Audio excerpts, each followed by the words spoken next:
Hello बच्चों, आज हम एनसीईआरटी 6 क्लास की साइंस की किताब पढ़ते हैं।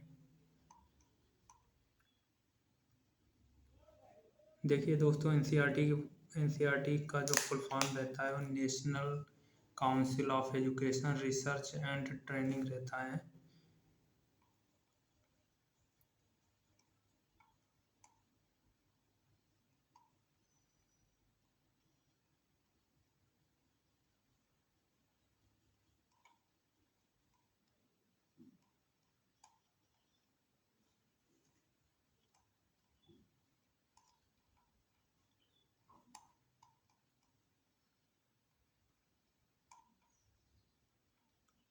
दोस्तों, इसमें हर किताब में दिया रहता है कि भारत का संविधान का नागरिकों के मूल कर्तव्य क्या रहते हैं।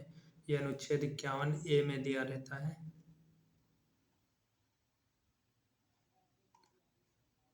क्लास 6 की साइंस की किताब में हम चैप्टर देख लेते हैं। इसमें चैप्टर 1 दिया गया है भोजन के घटक। चैप्टर 2 दिया गया है वस्तुओं के समूह बनाना। चैप्टर 3 दिया गया है पदार्थों का पृथक्करण, मतलब पदार्थों को अलग अलग करना। चैप्टर 4 दिया गया है पौधों को जानिए। चैप्टर 5 दिया गया है शरीर में गति। चैप्टर 6 दिया गया है विशेषताएं एवं आवास। चैप्टर 7 दिया गया है गति और दूरियों का मापन।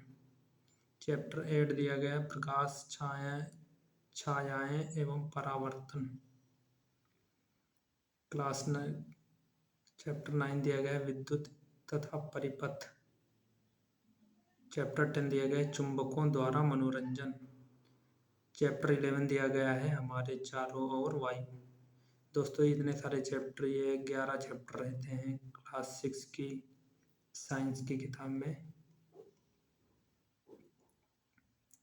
चलिए चैप्टर 1 पढ़ते हैं आज। चैप्टर 1 दिया गया है भोजन के घटक। हम भोजन के घटक के बारे में देखते हैं। इसमें दिया गया है कि पिछली कक्षाओं में हमने उन खाद्य पदार्थों की सूची बनाई थी जिन्हें हम खाते हैं। भारत के विभिन्न भागों में खाए जाने वाले भिन्न भिन्न व्यंजनों मतलब ये रहता है कि जो पकवान रहते हैं, जैसे कहीं पूड़ी सब्जी रहता है, कहीं दाल चावल रहता है, कहीं खिचड़ी रहती है। तो भिन्न भिन्न व्यंजनों के बारे में भी हमने बताया था तथा इन्हें मानचित्र में अंकित किया था।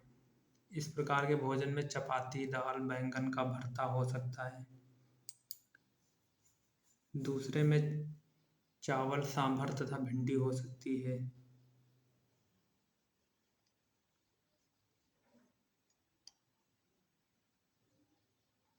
दोस्तों, थोड़ी सी क्लियरिटी नहीं आ पा रही है।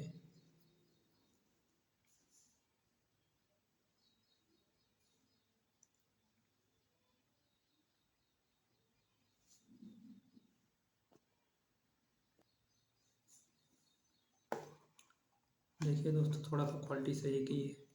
तो दूसरे में चावल, सांभर और भिंडी हो सकती है। इसके अतिरिक्त अन्य भोजन में हम अप्पम अप्पम दोस्तों ये साउथ का कोई व्यंजन होगा।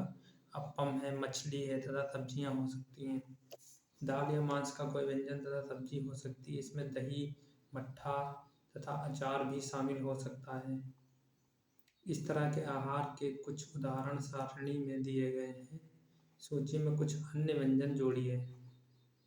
ठीक है, इसको दोस्तों कुछ खास नहीं है इसमें। ये देखो व्यंजन दिया गया है दोस्तों, ये सब्जी है, दाल है और ये रोटी रखी हुई है।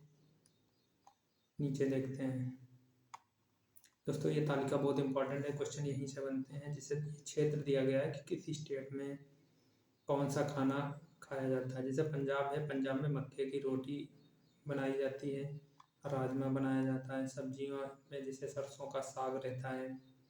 सरसों दोस्तों ये रहता है कि जो सरसों जब पकी हुई नहीं रहती है, छोटी छोटी रहती है, तो उसी की पत्तियों का ये साग बनाया जाता है। और ये दही, घी, ये सारी चीज़ें, मक्के की रोटी, राजमा, सरसों का साग, दही, घी, ये दोस्तों पंजाब में खाया जाता है। आंध्र प्रदेश में देखते हैं यहाँ चावल खाया जाता है। साउथ में दोस्तों ज़्यादातर जो तटीय स्टेट हैं वहाँ पे चावल ज़्यादा खाया जाता है। इसमें चावल खाया जाता है, अरहर की दाल तथा रसम, ये चारों ये साउथ का ही कोई व्यंजन है दोस्तों। कुंदरू कुंदरू रहता है दोस्तों, जिसे ये आपका परवल रहता है, इसी तरीके छोटा सा रहता है और थोड़ा सा खट्टा रहता है खाने में। मट्ठा, घी, अचार रहता है। नीचे दोस्तों देखते हैं, जो जंतु से मिलते हैं इन सामग्री के घटक क्या होते हैं ये।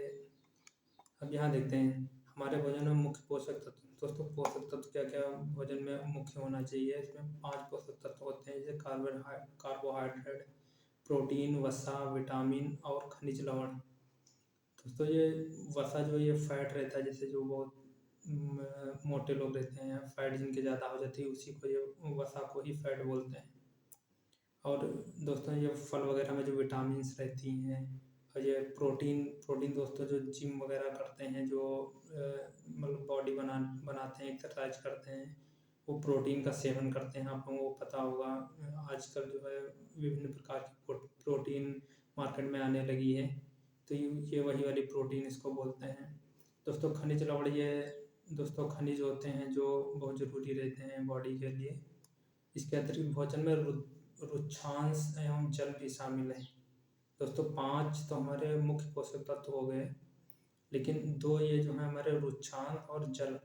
रुक्षांश दोस्तों उसको बोलते हैं कि जैसे सैलड वगैरह हो गई, ठीक है, ये उसको रुक्षांश बोलते हैं। सैलड सैलड का मेन काम ये रहता है दोस्तों कि जो बचा हुआ खाना रहता है उसको एग्जिट करने के लिए, निकालने के लिए, जिससे कॉन्स्टिपेशन की प्रॉब्लम ना हो, उसके लिए सैलड का इस्तेमाल किया जाता है।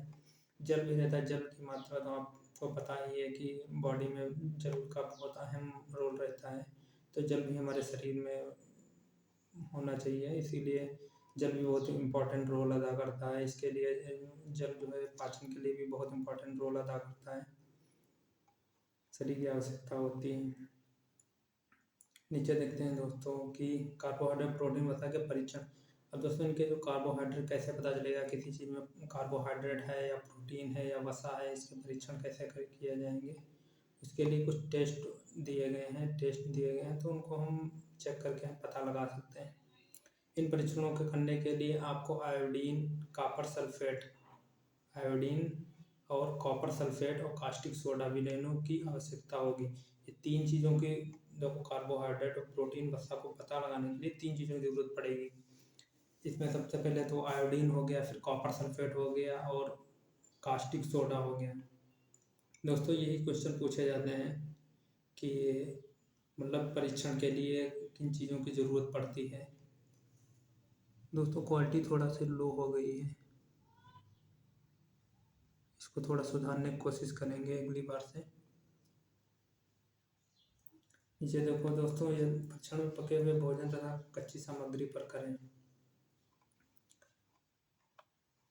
आपको परखनली की ज़रूरत पड़ेगी और ड्रॉपर की भी ज़रूरत पड़ेगी। ड्रॉपर दोस्तों आप लोगों को पता होगा, ड्रॉपर जो रहता है, जैसे छोटे बच्चों को जो ड्रॉप वगैरह पिलाई जाती है, तो ड्रॉपर उसके साथ में सिरप के साथ में आता है, तो वही इसी को ड्रॉपर बोलते हैं।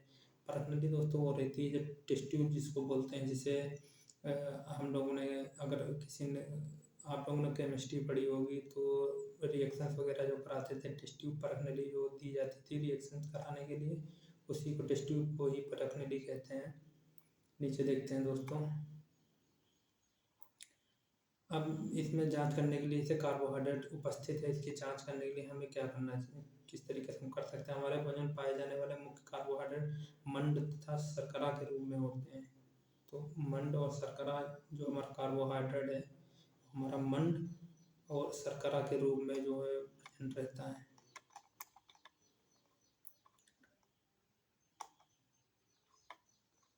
इसमें देखते हैं दोस्तों, ये देखो दिया गया आयोडीन का तनु अम्ल, तनु विलयन बनाने के लिए जल से आधी भरी परखनली और कुछ बूंदे टिंचर आयोडीन को मिला दीजिए। आयोडीन का तनु विलयन बनाने के लिए जो सॉल्यूशन रहता है, विलयन को दोस्तों सॉल्यूशन बोलते हैं। परखनली में कुछ बूंदे टिंचर आयोडीन मिला दीजिए। कॉपर सल्फेट विलयन में 100 मिलीलीटर जल में 2 ग्राम कॉपर सल्फेट, 100 मिलीलीटर जल में 2 ग्राम कॉपर सल्फेट घोलने से बन जाता है कॉपर सल्फेट विलेन का। ये कॉपर सल्फेट विलेन बन गया, ये आपका आयोडीन का तन विलेन बन गया। अब इसके लिए क्या करना है, 100 मिलीलीटर जल में 100 ग्राम कास्टिक सोडा घोलने में हमें अभिष्ट कास्टिक सोडा विलेन मिल जाएगा। यदि किसी खाद्य पदार्थ में मंड है तो हम इसका आसानी से परीक्षण कर सकते हैं। अब परीक्षण कैसे करना है, इसके लिए दोस्तों मंड के परीक्षण के लिए हमें क्या करना पड़ेगा कि देखो दिया गया है कच्ची सामग्री की अल्प मात्रा लीजिए। जैसे कोई खाद्य पदार्थ है जिस पे हमको टेस्ट करना है, उसकी अल्प मात्रा हम ले लेते हैं। इसमें तनु आयोडीन विलेन की 2 या 3 बूंदे डालिए। जो आपने आयोडीन विलेन अभी बनाया था उसमें 2 या 3 बूंदे डालिए। खाद्य पदार्थों के संग होने वाले परिवर्तन को देखिए, क्या नीला या काला हो रहा है। आयोडीन विलेन डालने से जो है 2-3 बूंद डालने से अगर खाद्य पदार्थ नीला या काला हो जाता है तो इससे पता चलता है कि जो है खाद्य पदार्थ में मंड उपस्थित है। मंड अगर उपस्थित है तो हमारे खाद्य पदार्थ में कार्बोहाइड्रेट भी प्रेजेंट रहेगा। देखिए चित्र से समझाया गया है कि ये बच्चे जो है टेस्ट कर रहे हैं आयोडीन तनु अम्ल आयोडीन का, देखो दिया गया है। आगे देखते हैं दोस्तों।